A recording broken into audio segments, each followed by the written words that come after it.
Hello folks, I'm Emma Lacey, and here with me today is Jan van Eyck, a famous Renaissance artist. Hi everyone, how are you doing?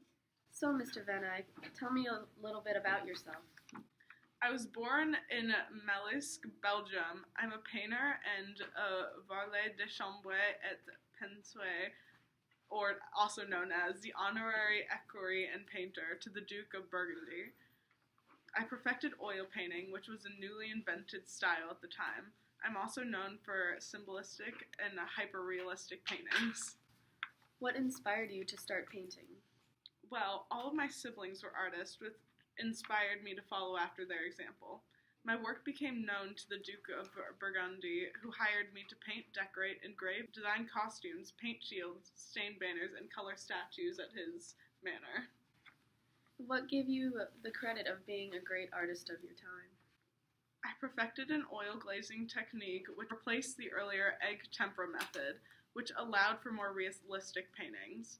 I'm also considered to be one of the founders of an early Netherlandish painting school and one of the most significant representatives to Northern Renaissance art.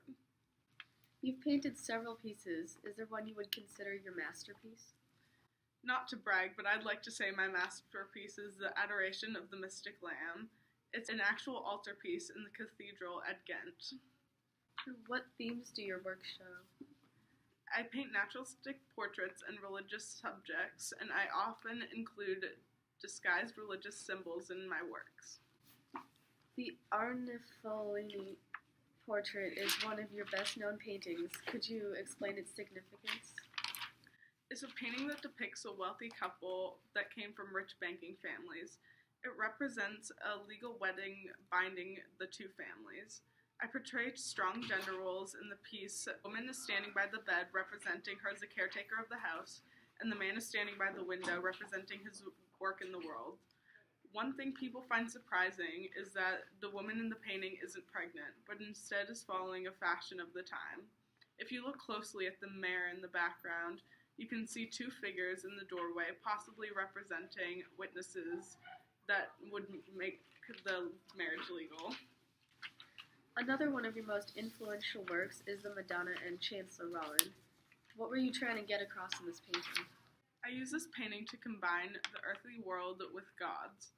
In the theme of heavenly Jerusalem, I use symbols to represent the Old Testament, New Testament, and the transition between Christ and the two. I often use disguised symbols in my work. Painting in the image are flowers symbolizing Mary's virtues, purity, paradise, suffering, pain, and innocence. Several birds are hidden in my painting, a magpie symbolizing death, and two peacocks, which symbolize immortality and pride. What inspired you to paint the Madonna and Chancellor Rollin? When I was commissioned by Nicholas Rollin, who worked under the Duke of Burgundy as well for the Church of Chastel in Autun, my paintings showed that not only the dual words, but the Chancellor's role as a man with business. While working for the Duke, you went on voyages. Could you tell me a bit about some of them? Of course, I traveled all sorts of places. I traveled to Italy in secret. I was inspired by many Italian artists, so some of their influences are shown in my works.